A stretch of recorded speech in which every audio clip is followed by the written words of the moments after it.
Saudaraku yang dimuliakan oleh Allah, malam hari ini kita memasuki hadis kelima dari kitab Sittinu Ahadits Sultaniyah atau 60 hadis tentang kekuasaan. Temane agak sedikit panas karena ada unsur kriminal apabila dilakukan oleh yang tidak tepat. Nah, gitu. Kita mulai, semoga pertemuan ini diberkahi oleh Allah Subhanahu wa taala. Kita baca umul kitab suratul Fatihah. Al-Fatihah. A'udzubillahi minasyaitonirrajim. Bismillahirrahmanirrahim. Alhamdulillahi rabbil alamin. Ar-Rahmanir-Rahim. Maliki yaumiddin. Iyyaka na'budu wa iyyaka nasta'in. Ihdinas siratal mustaqim. Siratal ladzina an'amta 'alaihim ghairil maghdubi 'alaihim waladdallin. Semoga Allah berikan pemahaman kita. Semoga Allah mudahkan hati kita untuk menerima kebenaran. Qala Rasulullah sallallahu alaihi wasallam. Dawuh Kanjeng Nabi Muhammad sallallahu alaihi wasallam diriwayatkan oleh Imam Muslim, ditulis dalam kitab Sahih beliau dengan urutan hadis nomor 34.444. Diulangi, hadis ini hadis yang kelima. Ini hadis yang diriwayatkan oleh Imam Muslim, yang dituliskan di kitab Sahih beliau dengan urutan hadis nomor 3444.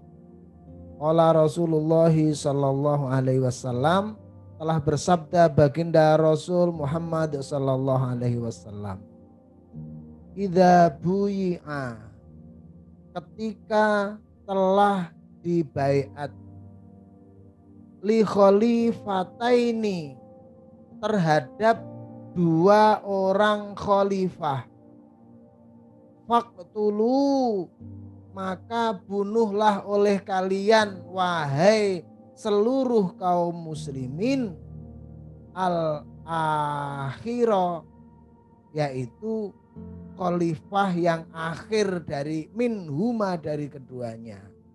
Diulangi, idza buyi'a, ketika telah dibaiat. Nah, ini buyi'a menggunakan fi'il madhi ya, mabni majhul, karena tidak disebutkan pelakunya, namun disebutkan objek yang dibaiat atau yang dibebani pekerjaan, yaitu yang dibaiat.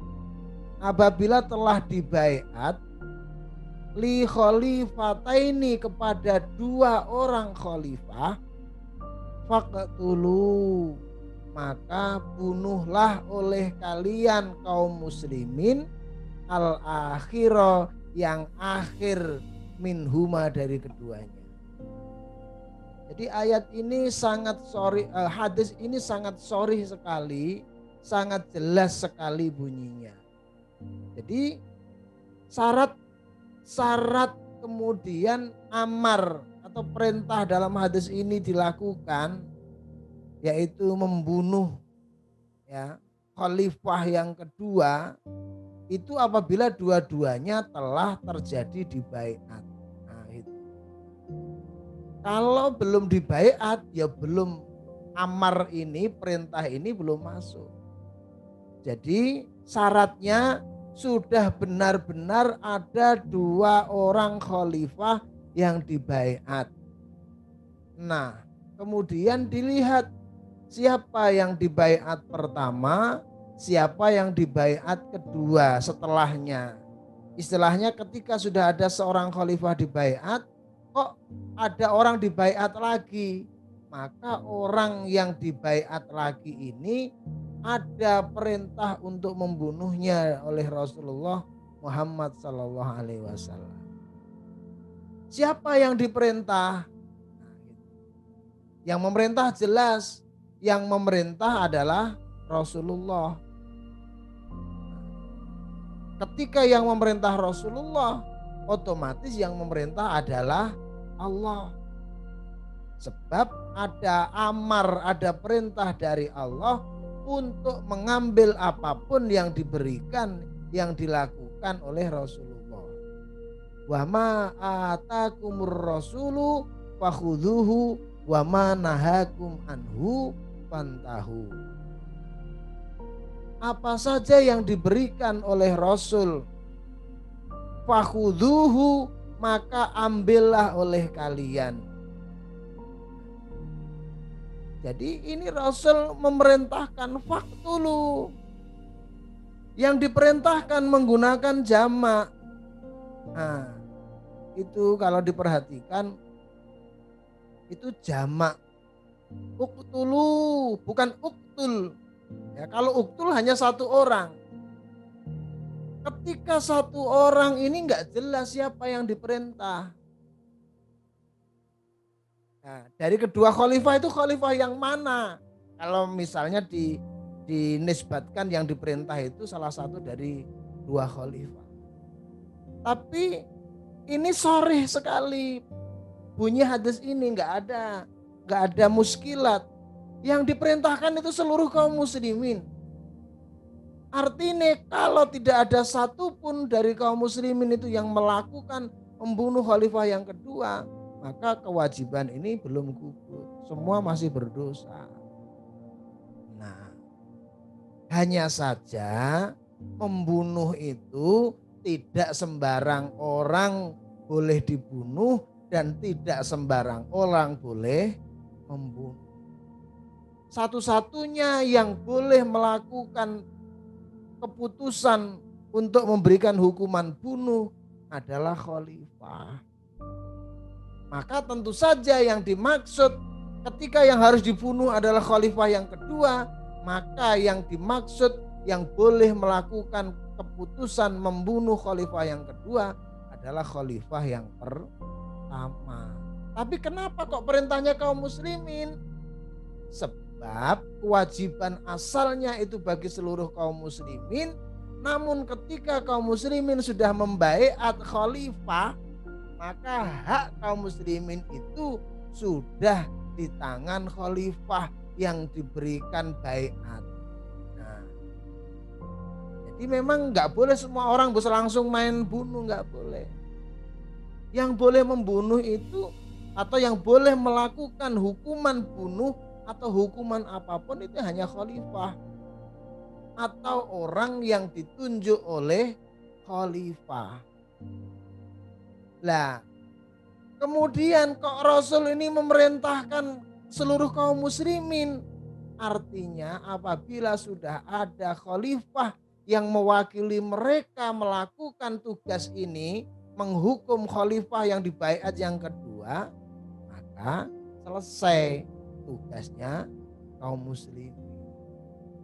Pertanyaannya, kalau belum ada khalifahnya bagaimana? Lah disinilah letak kewajiban pertama yang harus ada.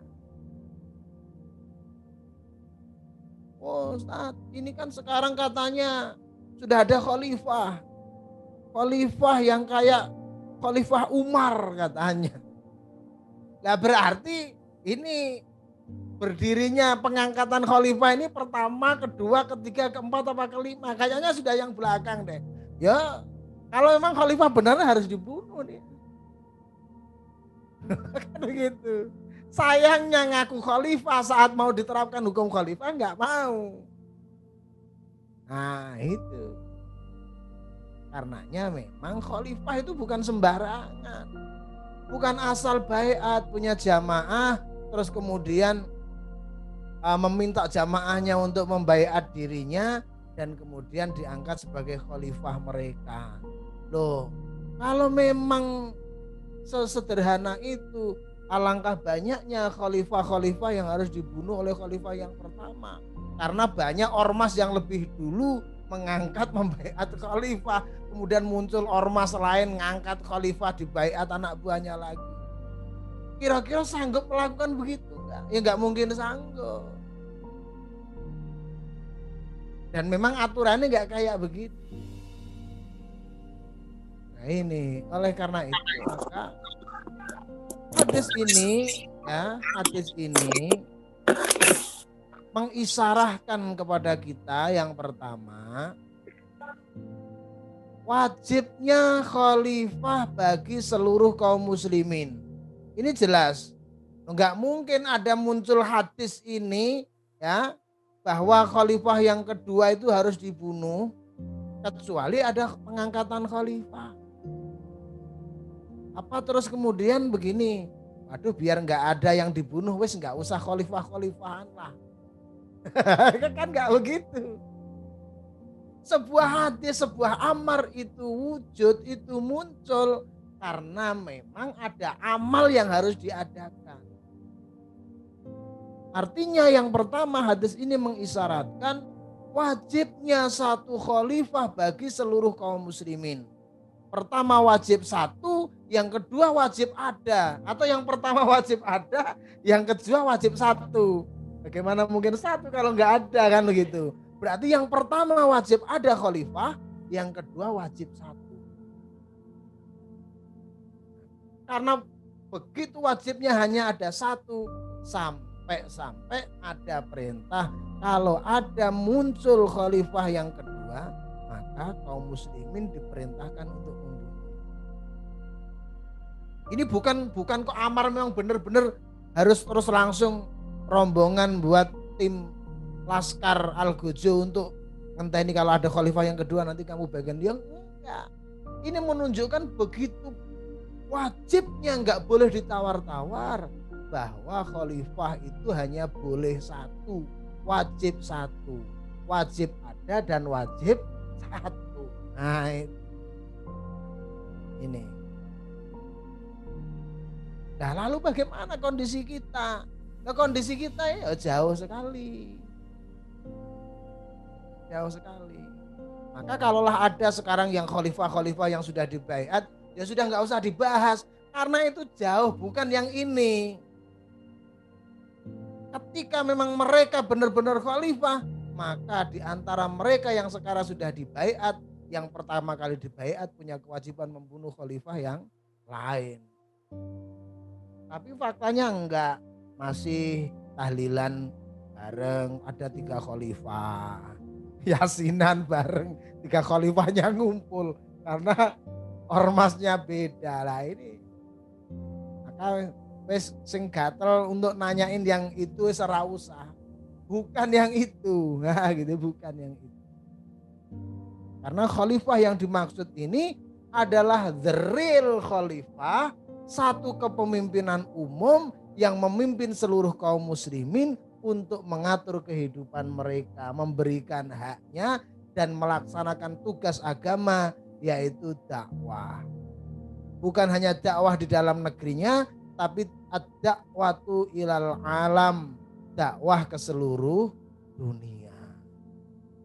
Ketika ada penghalang, maka ada kewajiban jihad di situ. Loh ini, maka Menteri Luar Negeri dalam Islam itu ya dakwah dan jihad saja, nggak ada yang lain urusannya. Urusannya mendakwahkan Islam, kalau ada yang menghalangi dakwah, maka disitulah wajib jihad. Nah ini hadis yang pertama yang maksudnya hadis yang pertama pada malam hari ini, namun hadis yang kelima dalam kitab 60 hadis kekuasaan.